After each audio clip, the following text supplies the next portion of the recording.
감사를 잊은 세대여 모세의 말에 귀를 기울이라. 오늘 이 말씀을 가지고 좀 함께 은혜를 나누려고 하는데요. 저희가 이제 토요일 새벽 같은 경우에는 임원 교육으로 모입니다. 주중에는 주중 새벽은 그냥 새벽 기도회로 모이고 토요일 새벽 같은 경우에는 임원 교육으로 모이는데 그때 이제 특별히 제자 교육을 해요.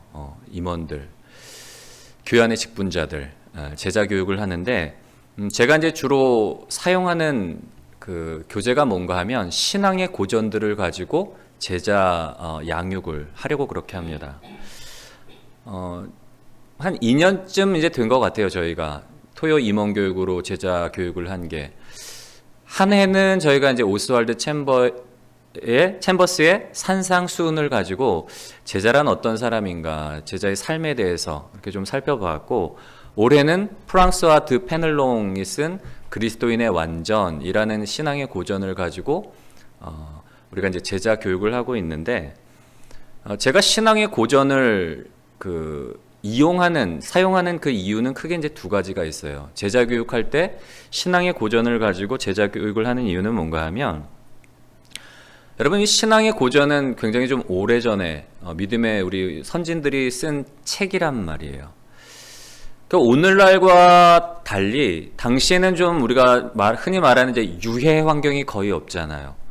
TV도 없었고 뭐 이런 어떤 극장이나 우리의 마음을 빼앗을 만한 그런 어떤 환경들이 없었어요. 굉장히 삶 자체가 단순한 그런 삶을 살아갔던 시대이기 때문에, 그러다 보니까 아무래도 말씀 앞에서 굉장히 오랜 시간을 말씀 앞에 서고, 그리고 말씀을 깊이 묵상함으로 말미암아 거기서 나온 어떤 그 은혜들, 거기서 체험한 그 놀라운 어떤 그 하나님의 그 주시는 그 사랑을 기록한 책들이 바로 이 신앙의 고전인 거예요.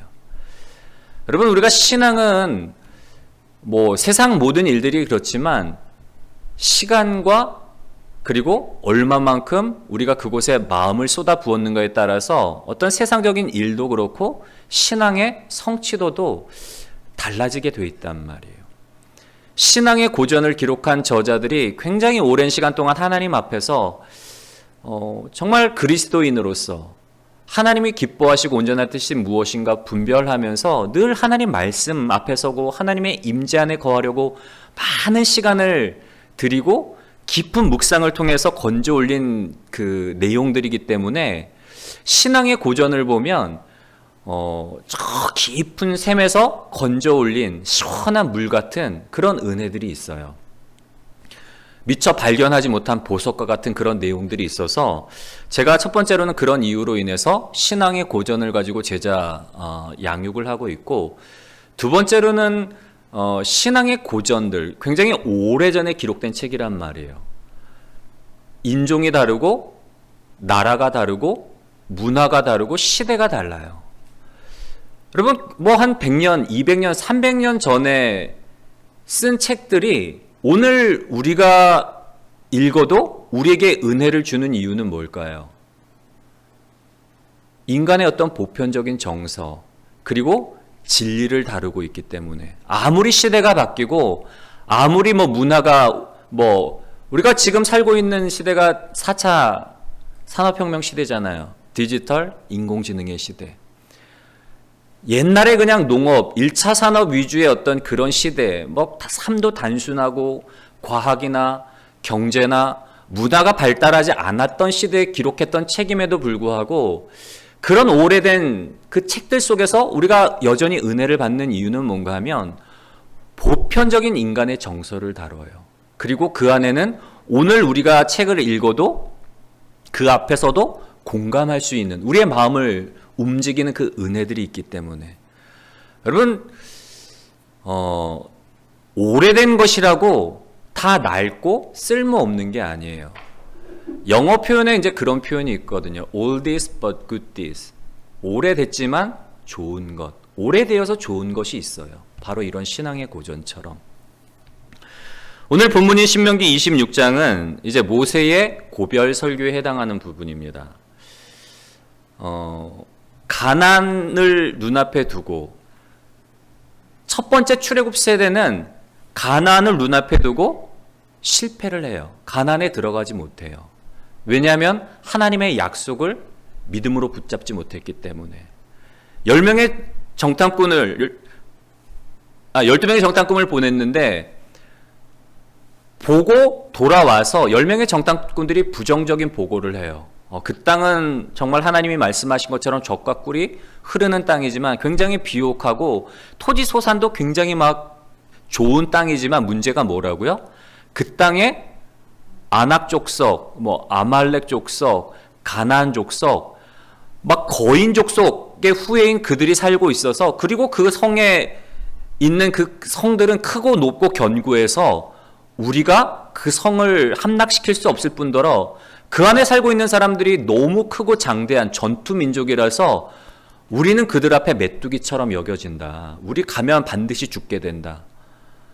그렇게 원망하고 불평해서 그 원망과 불평이 이스라엘 온 회중에게 전염이 되잖아요. 그래서 하나님 앞에 왜 우리를 이곳으로 인도하셨냐, 우리를 죽게 하시려고 그러느냐 막 원망하고 불평해요.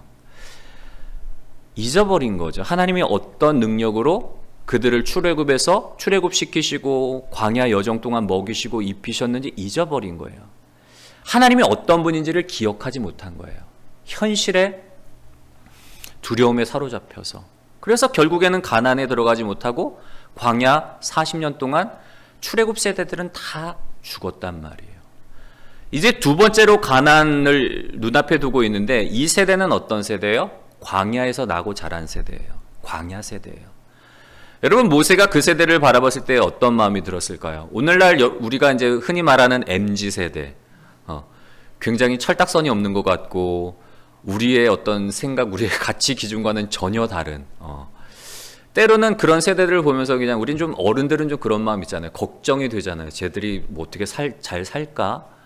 그런 좀 걱정하는 마음이 있어요. 아마 모세도 그런 마음이 들었을 것 같아요. 젊은 세대들. 모세가 봤을 땐 굉장히 젊은 세대죠. 그리고 한 번도 출애굽의 기적, 홍해의 기적을 경험하지 못한 이 세대.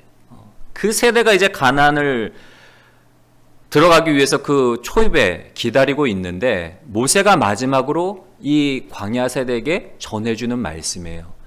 너희가 하나님이 약속하신 그 땅에 들어가서 어떻게 하면 그 땅에서 너희의 날이 장구할 수 있는지, 너희가 그 땅에서 하나님의 복을 받고 잘 살 수 있는지, 그것을 말한 게 바로 이 신명기 26장의 내용이에요. 한마디로 신명기 26장의 그 내용을 핵심적으로 말하라고 한다면 뭔가 하면 하나님을 기억하라. 뭐라고요? 하나님을 기억하라. 그리고 말씀을 지켜 행하라. 뭐라고요? 말씀을 지켜 행하라. 크게 모세가 두 가지를 강조를 해요. 여호와 하나님을 잊지 말고 기억하라. 하나님이 어떤 능력으로, 어떤 사랑으로 너희를 이 약속의 땅에 이끄셨는지 하나님을 기억하라는 거예요.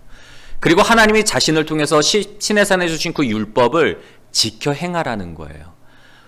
이방 가나안 족속의 어떤 풍습을 따르지 말고 하나님을 기억하고 하나님의 말씀을 따라 살아가며 하나님만을 예배하라.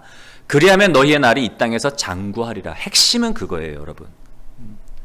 그리고 오늘 신명기 26장에는 특별히 첫 수확을 거둘 때에 뭐 어떻게 할지에 대해서 기록을 하고 있어요. 여러분, 첫 수확 뭐죠? 뭐와 관련된 거죠? 보리 말고 그거 뭐라 그래요? 우리가 거시기 있잖아요. 보리를 얻기 위해서 뭘 해야 돼요? 농사 지어야 되잖아요. 농사와 관련된 일이에요. 농업과 관련된 일이란 말이에요. 여러분, 우리는 지금 농사 짓지 않잖아요. 극소수의 이제 시골에 이제 극소수의 사람들만이 농사를 짓고 있는데, 맥추 감사절이라는 용어 자체도 농업적인 어떤 용어예요. 보리를 추수할 때 그 감사드리는 마음. 그 사실 이 농사에 관계된 이야기가 나오면 우리는 뭐 농업에 종사하지 않기 때문에 굉장히 좀 생경하게 들릴 수도 있어요. 이렇게 가슴에 와닿아요. 더군다나 아까도 말씀을 드렸죠. 모세가 이 광야 세대에게 이 말을 가나안 앞에서 요단강을 건너기 전에 그 앞에서 전한 이 말, 얼마나 오래전 이야기예요. 몇천 년 전이란 말이에요. 몇천 년 전의 이야기가 과연 오늘 우리에게 어떤 의미가 있을까? 제가 처음에 말씀을 드린 이유가 있잖아요. 우리 토요 임원 교육, 신앙의 고전을 제가 가지고 제자 훈련하는 이유가 뭐라 그랬죠? 고전 안에 놀라운 보물이 있을 뿐만 아니라 고전이지만 오늘날 우리에게도 여전히 동일한 진리의 말씀으로, 동일한 은혜의 말씀으로 다가오기 때문에 제가 고전을 이용한다고 말씀을 드렸어요. 여러분, 오늘 이 모세의 고별 설교, 광야 세대, 가나안을 눈앞에 두고 가나안 땅에 들어가서 살게 될 그 광야 세대에게 전하여 준 이 고별 설교의 말씀이 오늘 우리에게도 너무나 필요한 말씀이에요. 우리의 영혼을 살리고 우리를 하나님의 은혜 아래서 그 날이 장구하도록, 복을 누릴 수 있도록 우리에게 지는 동일한 지침이라는 거. 여러분, 이 말씀을 통해서 우리 각 사람에게 주신 그 은혜를 붙잡고 정말 하나님의 복을 받아 누리시는 복된 저와 여러분들이 되시기를 주님의 이름으로 간절히 소원합니다. 존 마크 코머라는 분이 쓰신 책 중에 이제 슬로우 영성이라는 게 있어요. 요 책인데, 요 책에 보면 이런 내용이 나와요. 제가 읽어드릴게요. 잘 들어보시기 바랍니다. 미국이 행복을 돈과 재물을 쌓는 것으로 새롭게 정의 내린 것은 아주 최근의 일이다. 불과 한 세기, 약 100년 전만 해도 미국인의 90%는 농부였다. 대부분의 사람들이 땅에 의지해서 살아가고 필요한 다른 것들을 이웃과 물물 교환을 통해 얻었다. 돈은 좀처럼 사용하지 않았다. 사람들이 소유한 대부분의 것들은 사치품이 아닌 필수품이었다. 하지만 오늘날에는 미국인의 단 2%만이 농업에 종사한다. 두 번의 세계대전, 1차 세계대전과 2차 세계대전은 군산복합체라고 부른 것을 탄생시켰다. 전쟁이 끝나자 당시 사업가들은 공장과 인력을 계속 가동시킬 방법을 찾아야 했다. 전후 업체의 거물들이 공모하여 미국의 경제를 재편했다. 그것은 소비 지상주의를 바탕으로 한 경제를 창출하는 것이었다. 미국 사회를 물질화시키기 위해선 미국을 필요의 문화에서 욕구의 문화로 바꿔야 했다. 기업들은 광고를 통해 사람들의 욕구가 필요를 앞서게 하도록 조작했다. 프랑스 사회학자 장 보드리아는 서구 사회에서 물질주의가 주된 의미 체계로 새롭게 자리를 잡았다고 말했다. 이제는 무신론이 아니라 쇼핑이 문화적 기독교를 대체했다고 주장했다. 여러분, 이런 내용이 이 책에 나오는데, 그 미국 사회에서 행복의 기준이 물질적인 것, 돈과 재물을 쌓는 것으로 바뀐 게 그렇게 오래된 일이 아니라는 거예요. 불과 한 세기도 안 된 일이라는 거예요. 100년도 안 되었다는 거예요. 불과 100년 전만 해도 미국의 90%가 농사를 졌고, 그때는 삶이 굉장히 단순했어요. 왜냐하면 순수하게 사람의 어떤 노동력으로 농사를 짓다 보니까 대규모로 농작을 하지 않잖아요. 오늘날에야 2%밖에 농작을 하지 않지만 추수하는 것은 90%가 농사 지을 때만큼 거둬요. 왜냐하면 기계가 발달했고 과학이 발달해서 품종을 개량하다 보니까. 수확은 뭐 그때나 지금이나 오히려 더 늘었을 수도 있어요. 근데 문제는 뭔가 하면 시대가 바뀌면서, 그리고 그 양대 세계대전, 1차 세계대전과 2차 세계대전을 거치면서 여러분, 전쟁하기 위해서 뭐가 필요해요? 무기가 필요하잖아요. 탱크 만들어야 되고, 총 생산해야 되고, 자동차 만들어내고, 미사일을 만들어내야 돼요. 산업들이 발전할 수밖에 없어요. 군수물자 만드는 산업들, 공장이 세워지고 사람들이 그곳에서 일을 하면서 세계대전 가운데 그렇게 산업화가 진행이 되는 거예요. 근데 문제는 뭔가 하면 세계대전이 끝나고 나니까 이런 공장들이 어떻게 돼요? 문을 닫을 수는 없잖아요. 이미 공장이 세워졌는데, 사람들이 일하고 있는데, 그래서 업종을 변경하는 거예요. 탱크 만드는 회사가 뭐 자동차를 만들고, 뭐 군수물자, 다른 물자를 만드는 회사가 옷을 만들고, 이런 어떤 이제 업종을 바꾸는 거죠. 근데 문제는 뭐예요? 생산해내면 소비를 해야 되잖아요. 돈을 벌어야 되는데. 그러다 보니까 사람들로 하여금 이 물건을 사도록 이제 PR, 광고나 이런 것들이 발달하게 돼요. 필요해서 사는 게 아니라 예전만 해도 사람들이 어떤 필요한 물건만을 이제 소유를 했는데, 이제는 필요가 아니라 욕구에 호소를 하는 거예요. 굳이 나한테 꼭 당장 필요한 게 아닌데 이거 갖고 싶어. 막 사고. 욕구가 필요를 앞서가도록 그렇게 만들었단 말이에요. 소비 중심적인 사회를 지금 우리가 살아가고 있는 거예요. 미국뿐만 아니라 우리도 마찬가지잖아요.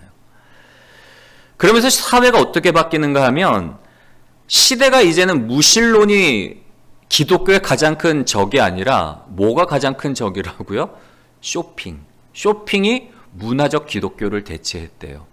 사람들이 어디에서 삶의 의미를 찾는가 하면 더 이상 하나님에게서 삶의 의미를 찾는 게 아니라 소비하는 것에서 나의 삶의 의미를 찾고 내가 구매한 물건을 통해서 나의 정체성을 확인을 하는 거예요. 다 소비와 관련이 되는 거예요.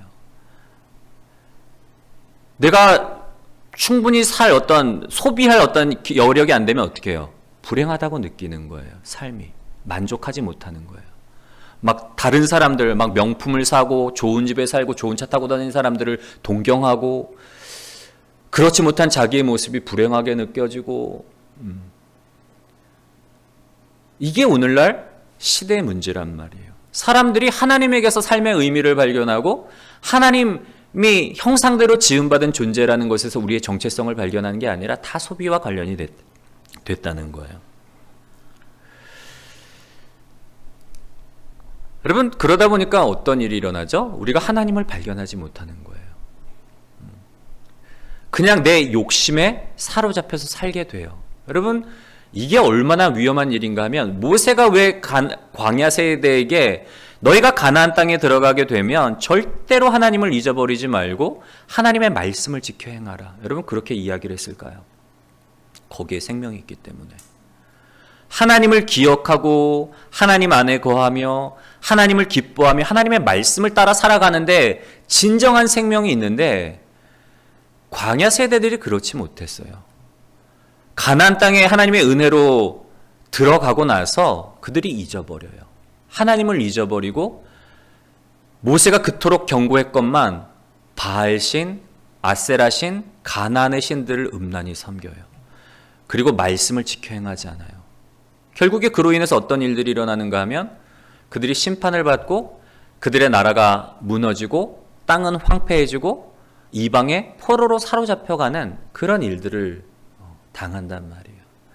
여러분, 하나님을 잊어버리면 망할 수밖에 없어요. 하나님 중심으로 살아가지 않으면 우리는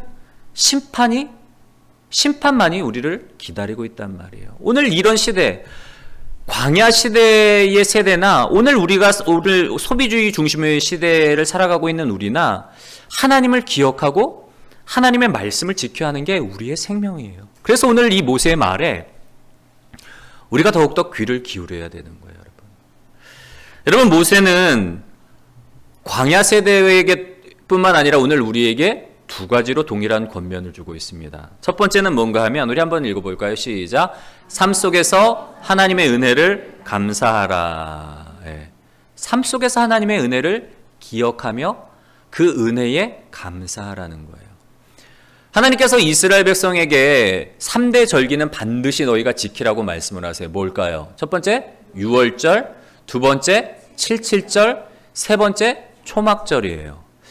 여러분, 유월절은 뭘 기념하는 절기인가 하면 하나님께서 이스라엘 백성들을 애굽에서 출애굽시킬 때에 바로 왕이 굉장히 강팍한 마음을 갖고 있잖아요. 10가지의 재앙, 10가지의 기적을 온 애굽과 바로 앞에서 행해요. 근데 9번째 기적을 보고서도 바로가 이스라엘 백성들을 보낼 생각을 안 해요. 마음이 그만큼 이제 강팍한 거죠. 10번째 재앙이 뭐죠?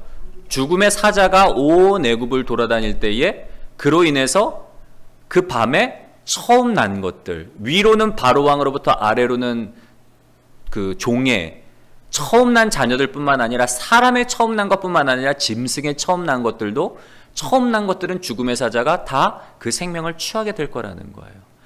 근데 하나님께서 이스라엘 백성들에게 그 재앙을 피할 수 있는 방법을 주시죠. 뭐죠? 어린 양을 잡아서 그 피를 문설주와 좌우 임방에 바르고 그 집안에 들어가서 그 잡은 어린 양을 먹으라는 거예요. 그러면 그 피를 보고 그 집에 발라져 있는 그 어린 양의 피를 보고 죽음의 사자가 넘어가리라. 패스 오버, 넘어가다라고 해서 유월절이라는 거예요. 여러분 6월절은 출애굽 사건, 결정적인 출애굽 사건을 야기시킨 그날 밤을 기억하는 사건이 6월절이란 말이에요. 그러면 77절은 뭘까요? 6월절 다음 날부터 해서 그 7주가 지난 때 50일이라고 우리가 말을 하는데 77절은 다른 말로 하면 오순절이에요. 이건 뭘 기념하는가 하면 시내산에서 율법을 받은 날이 바로 이 오순절이에요. 구약시대에는 시내산에서 모세가 하나님의 말씀을 받았는데 신약시대로 오면은 오순절에 어떤 역사가 일어나죠? 성령이 임하신단 말이에요. 불완전한 율법이 아니라, 지킬 수 없는 율법이 아니라 성령 하나님이 우리 가운데 직접 임하셔서 이제는 우리가 율법의 요구를, 하나님의 뜻을 이룰 수 있는 그런 놀라운 축복의 사건이 바로 이 오순절에 일어나는 거예요. 그다음에 초막절은 뭐죠, 여러분? 가나안 땅에 들어갔을 때 하나님이 말씀하시죠. 광야에서 너희가 살았던 때를 잊지 마라. 광야에서는 집 짓고 살 수 없잖아요. 텐트 생활했단 말이에요. 광야 여정 동안 하나님이 구름 기둥과 불 기둥으로 인도해 주시고 반석을 쳐서 샘물 나게 하시면서 이스라엘 먹이셨던 그 하나님을 기억하라는 절기가 바로 이 초막절인 거예요. 여러분 6월절, 77절, 오순절이라고 할 수도 있고 초막절은 다 무엇과 관계된 절기예요? 어떤 신앙의 사건과 관련된 절기예요. 근데 이스라엘의 절기의 특징은 또 뭐가 있는가 하면 단순히 신앙적인 일들만 관련된 게 아니에요. 이 6월절에는 아까 뭘로 나와 있었죠? 초실절로 나와 있잖아요. 이게 이제 좀 학자마다 좀 다른데 77절을 초실절이라는 분들도 있는데 6월절에는 어떤 추수가 있는가 하면 보리를 추수를 해요. 그리고 77절에는 뭘 수확을 하는가 하면 밀의 첫 수확이 이 77절 절기쯤에 밀을 첫 수확하고 초막절에는 여름 실과들, 대추야자, 무화과를 수확하는 때가 바로 이 초막절 절기예요. 그래서 이스라엘의 절기를 보면 단순히 신앙적인 것만을 기념하는 게 아니라 그게 당시 삶의 어떤 그 주요 생계와 관련된 농업과 관련된 일들이 이 절기와 연관이 되어 있는 거예요. 절기를 통해서 하나님이 우리 조상들에게 행하신 그 구원의 사건들, 신앙적인 사건을 기념할 뿐만 아니라 절기 때는 뭘 감사해요? 하나님이 주신 은혜, 하나님이 주신 이 수확물에 대한 삶의 복에 대해서 감사하는 절기가 바로 이 절기들인 거예요. 여러분, 그래서 오늘 말씀에 보면은 처음 것을 수확할 때에 뭘 하라 그러죠? 그 첫 수확물을 가지고 광주리에 담아가지고 제사장 앞에 가라는 거예요. 그리고는 고백을 해요. 하나님께서 우리를 이 땅 가운데로 인도하셨다. 우리의 조상 아브라함을 아람 사람의 땅에서 불러내서 하나님께서 약속하신 이 땅으로 들이셨고, 그리고 이 땅을 그와 그의 후손들에게 주시겠다고 약속을 하셨는데 정말 하나님의 약속대로 우리가 지금 이곳에 들어왔습니다. 그리고 하나님께서 복을 주셔서 이 수확물을 우리가 얻게 되었는데 이것으로 인해서 하나님 감사합니다 하고 주님 앞에 올려드리는 그런 말을 지금 하고 있는 거예요. 가나안 땅에 들어가면 첫 수확물을 거둘 때 보리가 되었건 밀이 되었건 첫 수확물을 가지고 하나님 앞에 나아가서 하나님을 기억하고 하나님께 감사하라는 거예요, 여러분. 오늘 맥추절 같은 경우에 사실 시기적으로 보면은 77절 시기예요. 77절에는 뭘 수확한다 그랬죠? 밀을 수확한다 그랬잖아요. 근데 왜 우리는 보리 수확을 감사하는 절기로 지킬까? 여러분, 보릿고개라는 단어 들어보셨죠? 요즘은 우리가 잘 쓰지 않아요, 보릿고개. 근데 이제 보릿고개가 1960년대까지만 해도 보릿고개가 있었대요. 이제 연세가 이제 60 이상 되신 분들은 아마 어릴 때, 뭐 서울 사신 분들은 잘 모르겠지만 시골 사셨던 분들은 60 이상 되신 분들은 보릿고개를 한 번쯤은 경험을 하셨어요. 왜냐하면 1960년대까지 보릿고개가 있었기 때문에. 이 보릿고개가 뭔가 하면 이제 우리가 추수를 보통 9월, 10월, 가을에 거지를 하잖아요. 벼를 추수를 한단 말이에요. 그러면 벼를 추수하고 나면 그 쌀을 가지고 겨울을 나고 봄을 나요. 근데 문제는 뭔가 하면 5월이나 6월이 되면 추수한 쌀이 다 떨어지게 되는 거예요. 근데 보리는 언제 추수를 하는가 하면 7월에 첫 보리 추수를 하는데 그러면 5월과 6월 이 2달 동안은 먹고 살 게 없는 거예요. 그래서 사람들이 산이나 들로 가가지고 풀뿌리 캐고 그리고 소나무 껍데기 벗겨가지고 그 안에 있는 속살 삶아서 먹는, 우리가 이제 촉은 목피 하며 산다라는 그 표현이 있잖아요. 풀뿌리와 나무 껍질을 벗겨서 연명하는 것, 촉은 목피예요. 여러분, 우리가 오늘 맥추감사절, 이스라엘의 절기로 보면 77절이지만 우리가 이제 맥추감사절로 지키는 건 7월에 우리가 이제 보리를 수확하기 때문에, 여러분, 우리 신앙의 선배들이 맥추감사절을 만들고 지킬 때에는 굉장한 그 안에 감사의 의미가 담겨 있는 거예요. 보릿고개를 지났던 분들, 정말 삶이 너무나 힘들었는데 보릿고개를 지나서 첫 보리를 수확하면서 얼마나 기뻤겠어요. 얼마나 감사했겠어요. 야, 또 하나님께서 이 힘든 보릿고개를 넘게 하셔서 우리로 하여금 이 은혜 가운데 살게 하시는구나. 그 감사가 바로 이 오늘 절기 안에 있단 말이에요. 여러분, 맥추절 절기는 우리는 농사를 짓지는 않지만, 근데 하나님께서 참 광야 같은 시대를 살아가고 있는 우리에게 돌이켜보면 정말 하나님의 은혜예요. 내가 어떻게 여기까지 왔지? 진짜 은혜다. 나를 살게 하신 하나님. 얼마든지 막 포기하고 넘어지고 좌절하고 그렇게 인생을 포기할 수도 있었지만 그때마다 일으켜 주시고 그때마다 은혜를 주셔서 이곳까지 인도하신 하나님의 그 은혜를 기억하는 날, 우리가 오늘 맥추감사절을 통해서 우리가 특별히 그 하나님의 은혜, 여러분, 우리가 하나님을 잊어버리면 우리는 죽을 수밖에 없고 망할 수밖에 없어요. 소비에서 우리의 삶의 의미를 찾는 게 아니라, 내가 가지고 있는 내가 소유한 것으로 나의 정체성을 찾는 게 아니라 있는 모습 그대로 사랑해 주시고 또한 살아가게 하시는 그 하나님의 은혜, 그 하나님을 기억하며 감사하시는 복된 저와 여러분들이 되시기를 주님의 이름으로 간절히 소원합니다. 두 번째로 우리가 모세가 우리에게 오늘 주는 권면은 뭔가 하면, 우리 한번 같이 읽어볼까요? 시작. 어려운 이웃들과 함께 즐거워하라. 아멘. 가나안 땅에 들어가서 처음 추수를 하게 될 때에, 신명기뿐만 아니라 레위기 말씀에 보면은 추수를 할 때에 어떤 지침을 줘요. 밭이 있으면 밭 귀퉁이의 것은 남겨두라는 거예요. 오늘날처럼 밭이 반듯반듯하지 않단 말이에요. 우리는 뭐 이제 토지도 정비를 해서 기계가, 트랙터나 이런 것들이 기계가 들어가서 할 수 있도록 반듯반듯하게 만들어 놨지만, 옛날에는 우리나라 토지, 논도 반듯하지 않았어요. 막 구불구불했단 말이에요. 그러면 귀퉁이에 있는 것은 내버려 두래요. 그리고 이제 밀을 베서 이제 단을 만들어 가지고 가다가 흘리는 것들이 있어요. 그러면 그런 것들 줍지 말라고 그래요.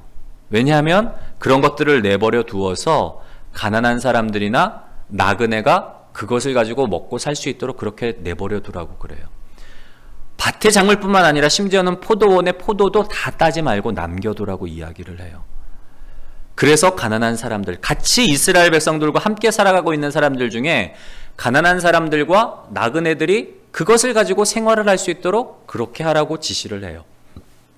오늘 말씀에 보면은 뭐죠? 추수를 할 때에 그 수확물을 가지고 제사장 앞에 가서 감사의 제사를 올린 다음에 뭐 하라 그러죠? 가난한 자들과 함께 즐거워하라. 함께 즐거워하라는 거예요. 여러분, 우리는 지금 소비주의 시대를 살아가고 있는데, 소비주의 시대의 병폐는 뭔가 하면 자기중심적이잖아요. 소비 뭐 때문에 하는 거죠? 내 만족이에요. 내 기쁨. 내가 행복하기 위해서 자꾸 물건을 구매를 하는 거예요. 필요도 없는데 홈쇼핑 앞에서 이렇게 앉아있다 보면 저거 사야 돼. 안 사면 막 불안한 거예요. 여러분, 소비는 일단은 기본적인 문제가 뭔가 하면 내 중심적으로 삶을 살아가게 해요. 남을 생각하고 남을 위해서 소비하지 않잖아요. 물론 이제 누구 생일, 뭐 친한 사람 뭐 이런 거 간혹 뭐 우리가 챙기려고 사기는 하지만 거의 대부분은 내 만족이에요. 내 기쁨. 그리고 이 소비를 하도록 하기 위해서 하다 보니까 과잉 생산인 거예요. 예전에 이제 제가 다큐멘터리를 봤는데 그 남태평양 어떤 섬 대한 다큐멘터리인 거예요. 인터뷰 중에 이제 그런 내용이 나오더라고요. 불과 몇십 년 전만 해도 그냥 바로 그 마을 앞에 있는 바닷가 나가면 막 걸어 나가면 바로 이제 모래사장이니까 바로 가가지고 바닷속에 들어가면 막 물고기들이 막 널렸대요. 그래서 그거 잡고 막 그거 가지고 먹고 살았는데 불과 그게 몇십 년 전이라는 거죠. 근데 지금은 바다 앞에 자기 마을 앞에 있는 바로 바닷가 나가면 고기가 없대요. 고기를 잡으려면 배 타고 한참을 가야지 고기를 발견할 수 있어서 지금은 먹고 사는데 이제 힘들다. 그런 인터뷰 내용이 나온 거예요. 여러분 불과 몇십 년 만에 왜 그런 일들이 일어났을까요? 너무 잡아대니까 고기를. 그물을 굉장히 촘촘한 그물을 가지고 나가서 고기를 잡다 보니까 작은 물고기까지 다 싹쓸이 하는 거죠. 그러니까 줄어들 수밖에 없는 거예요. 여러분 소비가 문제인 이유는 우리 중심적인 삶을 살아가게 할 뿐만 아니라 소비로 인해서 자원이 고갈되고 환경오염이 나오고 그리고 부의 불균형이 일어나요. 우리는 막 풍족하게 막 음식물 쓰레기도 막 산더미처럼 쌓아 나가고 있지만 잠깐 눈을 돌려보면 아프리카나 제3세계 같은 경우에 여전히 빈곤층, 하루하루에 세 끼도 다 못 먹고 그렇게 살아가는 사람들이 너무나 많이 있는 거예요. 한쪽에서는 정말 배가 터지도록 막 음식이 썩어 나가도록 막 넘쳐나는데 다른 한쪽에서는 여전히 사람들이 가난으로 배고픔에 고통받고 신음하고 있단 말이에요. 제가 이제 말씀을 준비하면서 그런 예화가 있더라고요. 감사에 대한 예화 중에 이런 내용이 나오더라고요. 지금으로부터 약 60년 전 지구촌 사람들에게 필요한 생활 조건이 72가지가 있었고 절대 필요한 것은 18가지가 있었는데 근데 지금에 와서 필요한 것은 500가지이며 절대적으로 필요한 것은 50가지라고 사회학자들이 그렇게 분석을 한대요. 필요한 것과 절대 필요한 것을 더 많이 누리며 사는 현대인들이 과연 60년 전보다 한 세대 이전의 사람들보다 더 행복할까? 오히려 감사할 줄 모르며 불행하게 사는 것이 아닐까? 여러분 소비는 과잉 생산을 만들고 환경 파괴의 주범이 되고 그리고 부의 불균형으로 인해서 이 어려움과 고통 가운데 있는 사람들이 생겨나게 돼 있어요. 근데 하나님은 오늘 모세를 통해서 뭐라고 말씀을 하시는가 하면 하나님의 그 약속을 따라 복된 그 젖과 꿀이 흐르는 가나안 땅에 들어가게 되었을 때 그리고 그곳에서 열심히 농사를 해서 첫 수확을 거두게 되었을 때에 그 수확물을 가지고 하나님 앞에 감사드리는 것 거기서 끝나라고 말하지 않아요. 감사드리고 하나님이 하신 일들을 기억하며 하나님 앞에 마땅히 하나님 앞에 드릴 감사를 하고 더 나아가서 함께 살아가고 있는 이웃들과 그 주신 것들을 나누며 함께 즐거워하래요. 하나님은 예나 지금이나 공동체를 여러분 굉장히 강조를 하세요. 아브라함을 부르신 이유도 뭐예요? 아브라함을 복의 근원 삼으셔서 열방이 아브라함으로 말미암아 복을 받게 하시는 게 하나님의 계획이란 말이에요. 하나님은 우리 한 사람의 영혼에 대해서도 관심을 갖고 사랑하시지만 다른 영혼들에 대해서도 하나님은 사랑하신단 말이에요. 그 하나님의 사랑을 누구를 통해서 이루기를 원하세요? 나를 통해서. 우리에게 하나님께서 건강을 주셨다면 여러분 그 건강이 나만을 위한 것이 아니라 다른 사람을 위한 것이에요. 하나님이 오늘 우리의 삶 가운데 일용할 양식과 더불어서 플러스 알파로 좀 남는 부분을 주신 건 축복이에요. 그 주신 축복들을 누구를 위해서 쓰라고요? 다른 일을 위해서 쓰라는 거예요. 여러분 밭에 귀퉁이를 남겨둔다는 것, 떨어진 그 곡식들을 줍지 않는다는 것, 마음의 여유예요. 마음의 여유를 가지고 삶의 여유를 가지고 다른 사람들을 돌보는 것. 여러분 진정한 행복은 소비에서 나오지 않아요. 소비는 밑도 끝도 없어요. 그러나 진정한 행복은 어디서 나온다고요? 나눔에서 나오는 거예요. 광야 세대에게 가나안 땅에 들어가서 살게 될 광야 세대에게 두 가지. 하나님을 잊지 마라. 하나님의 은혜를 기억하고 감사하라. 그리고 어려운 사람들, 함께 살아가고 있는 사람들과 함께 즐거워하라. 여러분, 오늘 이 말씀이 우리에게도 너무나 중요한 말씀이에요. 소비 중심의 시대를 살아가다 보면 우리가 하나님을 잊어버리기 쉬워요. 삶의 의미도 하나님이 아닌 물질에서 찾게 되고, 우리의 정체성도 하늘나라 가면 다 쓸모없는 것들이잖아요. 가져가지도 못하는 것들에 우리의 시간을 뺏기고 정력을 뺏기고 삶을 다 뺏기는 거예요. 썩어 문드러질 것들. 하는 예수님이 말씀하시잖아요. 너희의 보화를 이 땅에 쌓아두지 말고 하늘에 쌓아두라고. 여러분, 우리가 이런 시대, 소비주의 시대를 살아가면서 우리가 하나님을 기억하고, 그리고 무엇보다도 오늘 하나님이 모세를 통해서 우리에게 주신 권면처럼 어려운 이웃들을 돌아보며 어려운 이웃들과 함께 즐거워할 수 있는 마음의 여유를 갖고, 그리고 함께 즐거움으로 그 하나님의 은혜, 하나님이 주시는 그 복, 함께 즐거워하면 그게 하나님의 기쁨인 거예요. 그 기쁨에 동참할 수 있는 복된 저와 여러분들이 되시기를 주님의 이름으로 간절히 소원합니다.